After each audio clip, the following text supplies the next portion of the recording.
સરકારી માધ્યમિક શાળા મુડાણામાં ફાયર એક્સટિંગ્વિશરનો કઈ રીતે ઉપયોગ કરવો?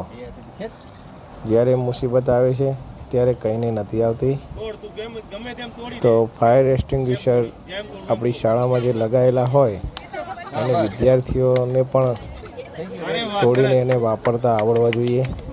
તો એની જરાક કવાયત અમે કરેલી છે, જેની અંદર ફાયર એક્સટિંગ્વિશરની નોબ તોડવી અને એનો આગળની જે નોબ છે એ કઈ જગ્યાએ રાખવી, કઈ દિશામાં રાખવી, હવા કઈ બાજુ હોય તો આપણે કઈ બાજુ ઊભું રહેવું, તેવી તમામ માહિતી અહીંયા વિદ્યાર્થીઓને આપવામાં આવી.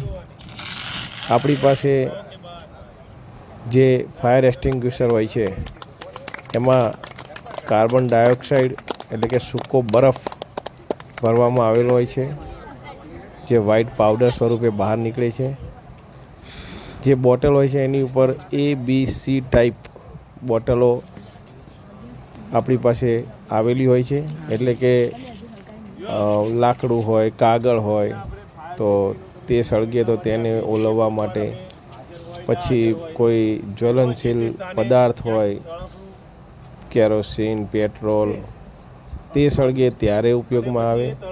અને ત્રીજી મહત્ત્વની વાત કે ઇલેક્ટ્રોનિક અથવા શોર્ટ સર્કિટ થાય શાળામાં અને ત્યારે જે આગ ઉત્પન્ન થાય તેને ઓલવવાની થાય ત્યારે તો આપણી પાસે ABC ટાઈપ બોટલો હોય છે. 4 કિલો, 6 કિલો એવી બોટલો આવે છે અને દર વર્ષે એ બોટલોને આપણે ભરવાની હોય છે. તો આ બોટલો જ્યારે ભરવાની હોય તો એના આગળના દિવસે આપણે એ બોટલોને આવી રીતે બાળકોને જો ડેમો આપવામાં આવે તો બોટલો પણ ખાલી થઈ જાય છે, ડેમો પણ અપાઈ જાય છે અને ફરીથી નવી બોટલો આપણે રિફિલિંગ કરવા આપીએ ત્યારે સરસ મજાની રિફિલિંગ એ થઈને પાછી આવે છે. બીજું કે આના સિવાય આપણે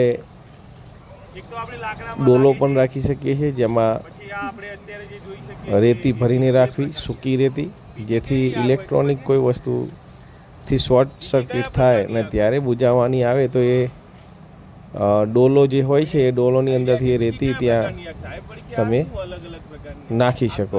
ત્યાં આગળ પછી પાણીનો ઉપયોગ નથી કરવાનો હોતો. ઘણા શું થાય છે કે ખ્યાલ ના આવે કે ભાઈ પાણી એટલે આગ ઓલવવામાં કામમાં આવે, પણ ત્યારે ધ્યાન રાખવું જોઈએ કે ભાઈ ઇલેક્ટ્રોનિક સર્કિટ છે, ઇલેક્ટ્રિક સર્કિટ છે, એટલે આપણે પાણીનો ત્યાં ઉપયોગ કરવો જોઈએ નહીં. ખબર છે ને એ ભાઈ એ લેતો હોય, જ્યાં 3 જણા ફટાફટ ઉપાડી લેતા હો, આખું લેતા હો, તો એ ડોલ છે એની અંદર માટી મૂકેલી છે. આપણે માટીથી ત્યાં આગળ બુજાવવું પડે, ત્યાં પાણી ના નખાય, નહીં તો તમે ઝાટકામાં આવી જાઓ અંદર, કારણ કે તો વીજળી છે એરિયા, બરોબર? એટલે એમાં તમે ત્યાં આગળ પછી આ ઉપયોગ ના કરાય. હવે કઈ રીતે કામ કરે? આ મહત્વની વસ્તુ શું છે કે આ કઈ રીતે કામ કરે, કઈ રીતે કામ કરે, આની અંદર શું હોય અને આગને કોણ પોષણ આપતું હોય અને એને અટકાવવાનું કામ આ કરે. તો આગને કયો વાયુ પોષણ આપતો હોય? બોલો, કયો વાયુ? હા, યસ, ઓક્સિજન. જે ઓક્સિજન વાયુ હોય એ હળગાવવાનું કામ કરે. સાદી ભાષામાં કહીએ તો એ પોતે ના સળગે, ઓક્સિજન પોતે સળગતો, એ સળગાવે, પોષક છે, એને વધારે કહેવાનો મતલબ. ઘણા હોય ને આપણે એવા મિત્રો હોય કે 2 મિત્રો લડ્યા હોય ને તો એ ત્રીજો મિત્ર પેલાને એમ કે આને તો તને આવું કીધું કામ કરે છે. એ દહન પોષક છે. તો ઓક્સિજન જો વધારે ઓક્સિજન જેટલો આને મળે એટલી આ આગ શું થવાની છે? ફેલાવાની છે. તો આપણે ઓક્સિજન એને મળતો હોય અટકાવવા માટે શું કરવું પડે?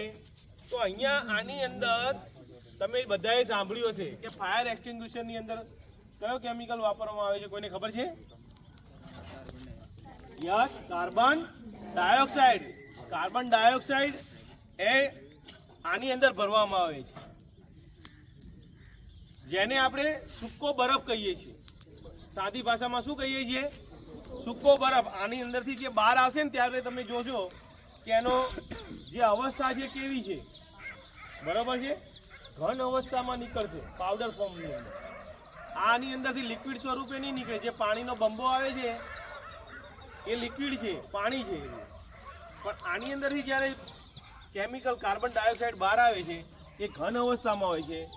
આપણે બધાને ખબર છે કે સામાન્ય અવસ્થાની અંદર કાર્બન ડાયોક્સાઇડ જે છે એ વાયુ સ્વરૂપમાં છે. બધાને ખબર છે. હમણાં 9માં પ્રશ્ન પણ હતો કે ભાઈ સામાન્ય તાપમાને કાર્બન ડાયોક્સાઇડ કેવી અવસ્થામાં હોય છે, તો કે વાયુ અવસ્થામાં હોય છે. અને આપણે કહીએ પણ છીએ કે ભાઈ આપણે શ્વાસની અંદર ઓક્સિજન વાયુ લઈએ છીએ અને ઉચ્છ્વાસની અંદર કયો વાયુ બહાર કાઢીએ છીએ? કાર્બન ડાયોક્સાઇડ કાઢીએ છીએ. તો વાયુ સ્વરૂપે કાઢીએ છીએ. પણ અહીંયા આની અંદર એ કાર્બન ડાયોક્સાઇડ જે છે એ પાવડર ફોર્મની અંદર ઘન અવસ્થાની અંદર હોય છે. જેનાથી શું થાય છે તો અહીંયા તમે આની આજુબાજુનું જે ઓક્સિજનનું સ્તર હોય છે એની અંદર તમે આ કાર્બન ડાયોક્સાઇડ મારશો તો જે હવા છે એની આજુબાજુની એ કેવી થઈ જાય? કાર્બન ડાયોક્સાઇડ વાળી થઈ જશે. કાર્બન ડાયોક્સાઇડ વાળી જો હવા થવાના કારણે આને જે પેલું ઓક્સિજન પ્રેરણા આપતું હતું કે ભાઈ સળગો સળગો, પણ ઓક્સિજનની જગ્યાએ હવે શું આવી ગયું? કાર્બન ડાયોક્સાઇડ આવી ગયો. એટલે આને જે પોષણ મળતું હતું એ મળતું બંધ થઈ ગયું અને આગ શું થશે? ઓલવાઈ જશે. આ આખી પ્રક્રિયા છે આની. અને આ ડોલ આપણે અંદર મૂકી રાખીએ છીએ, આની અંદર આપણને એમ લાગે કે આ ઘાસ ને બધું થઈ જાય, બરાબર? એવું આપણને લાગે છે કારણ કે આપણે વાપરતા નથી ક્યારે. હકીકતમાં આને માટી ફોર્મમાં જ રાખવાનું હોય. જો આવું ઢીલું, કેમ? કારણ કે જો વીજળીની અંદર જો ક્યાંય શોર્ટ સર્કિટ થાય તો તરત જ આપણે આનો ઉપયોગ નથી કરવાનો. ત્યાં શેનો ઉપયોગ કરવાનો છે? માટીનો, રેતીનો ઉપયોગ કરવાનો. ઘરે પણ ઇવન ઘરે પણ યાદ રાખજો, ઘરે પણ તગારે માટી ભરી અને એની વિદ્યુતની જ્યાં પણ ડિફોલ્ટ થયો હોય ત્યાં નાખજો. પાણીનો ઉપયોગ ના કરતા, બરોબર?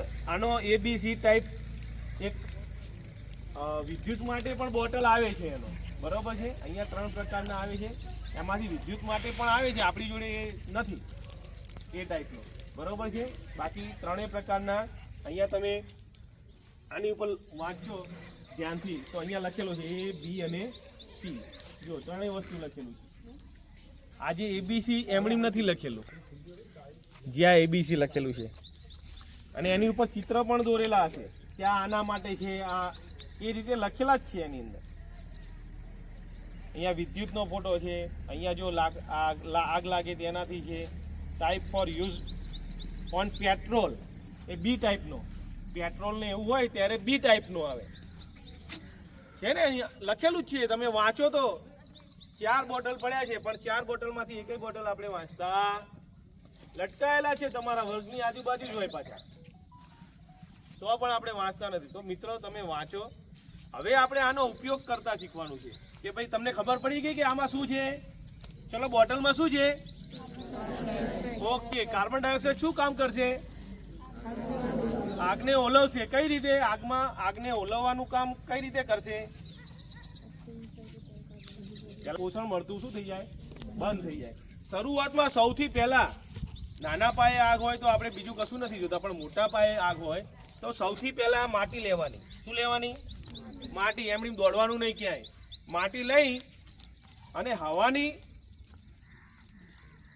દિશા જાણવાની. પહેલા દેખાય છે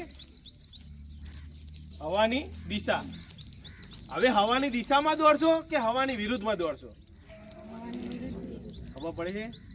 તમે જોશો તો મોટી મોટી કંપનીઓ કે ગમે તે ત્યાં હશે તો એની ઉપર એક કપડું આમ ગોળ આકારે આમ લબડતું હશે, લાંબુ.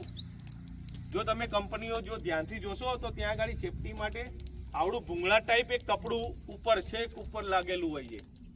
એ એમણી નથી લાગેલું હતું, એ દિશા જાણવા માટે લાગેલું હોય છે.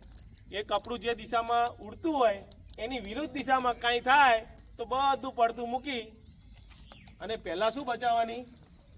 જાન બચાવવાની. ચલો સાહેબ, મલિક સાહેબને આપણે વિનંતી કરીએ કે તમને એક બોટલ તોડી બતાવે ને પછી તમને તમારી જોડે પણ કરીશું, બરોબર? જોજો લોક આવે એનો, બરોબર? લોક આવે એને તોડી નાખવું પડે એમ, અથવા કોઈ બી વસ્તુથી અથવા આમ ખેંચો ને તમે, તૂટી ગયું પછી આ એક નોબ આવે એ કાઢી નાખવાની, બરોબર?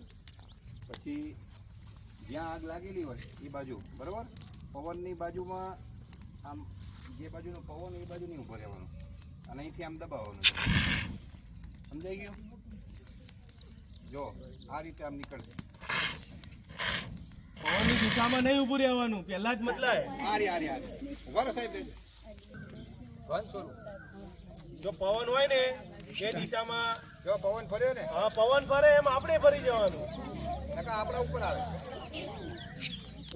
બરોબર, જો પવનની દિશા આ બાજુ છે એટલે પવનની વિરુદ્ધમાં ઊભો છું અને એના મૂળમાં જ્યાં આગ લાગી હોય એના મૂળમાં, સાહેબ ફોટા લઈ લેજો થોડા. એના મૂળમાં ખ્યાલ આવ્યો?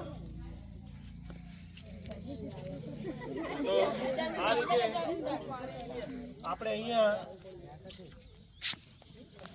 મિશનનો ઉપયોગ આપણે કરવાનો, બધાને કરવાનો છે વારા ફરતી. થોડાક દૂર રહેજો. એક લેવાનું.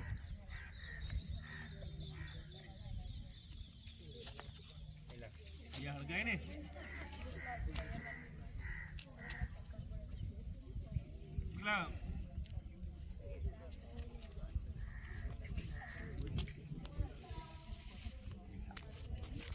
એટલે આપણે મારી ડસ્ટબિન છે ને એમાં કાગળ પડ્યા છે થોડા, લેતો હોય. પાતળા કાગળ. હા